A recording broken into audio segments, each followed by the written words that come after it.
คือวิธีการตัดสิ้นหัวก่อยเนาะพี่น้องเนาะหลายๆคนที่ว่ายังบ่เข้าใจในการตัดสิ้นหัวก่อยเพียงเนาะอันนี้มาสอนนักเรียนเนาะสอนนักเรียนคือเฮาจงระยะนี้เท่าไหร่ก็25เนาะ25เนาะจะมีขนาด25 L 25ขึ้นไปหาฮอด29ครึ่งเนาะพี่น้องเนาะอันนี้เนาะ29ครึ่งลงมาฮอด25เนาะ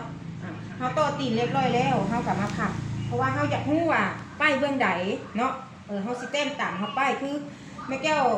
ใส่หลักสูตรอยู่นี่ก็คือเฮาป้ายเบื้องซ้ายเฮาก็จะเอา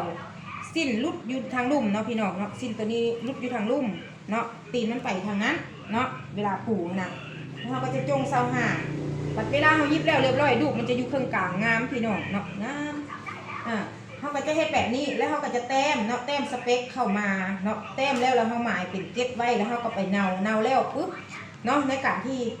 เขาเนาเรียบร้อยปุ๊บเขาก็จะปีนออกมาเนาะทุกคนเนาะมันก็จะอยู่ในระยะแบบนี้เวลาเขาควักหัวนะพี่น้องเนาะเด็กเขาควักหัวเขาก็จะอยู่ในระยะแบบนี้เด็ก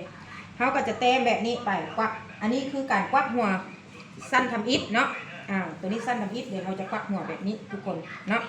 เวลาเขาตัดสิ้นหัวก่อยเพียงเนาะนอกจากนั้นเราขีดแบบนี้แล้วเรียบร้อยปุ๊บเนาะแล้วเรียบร้อยปุ๊บคลิปนี้จะยาวนิดนึงเอาหัวก่อยมาเอาหัวก่อยนั่นมาหัวก่อยเจ้าเนี่ยนะหัวก่อยนี่มาต่อใส่พี่น้องดิหัวก่อยมันก็จะมีขนาดที่เขามักเนาะมาต่อใส่แบบนี้พี่น้องเนาะเขาก็จะต่อแบบนี้แหละต่อตามของแต้มนี่แหละทุกคนเนาะต่อตามนี้เนาะอันตัวที่เฮาเนานี่เฮาแกะออกเด้อเนาแล้วเฮาแกะออกเฮาเนาเพื่อเฮาจะควักหัวซื่อๆน้องพี่น้องนี่เห็นบ่เย็บไปเรียบร้อยแล้วปึ๊บเฮาก็มาแต้มอีกเท่านึงแต้มรอบ2นี่แม่นถือว่าแต้มแบบถาวรเลยแบบสเปคที่เฮาจะนุ่งทุกคนเนาะ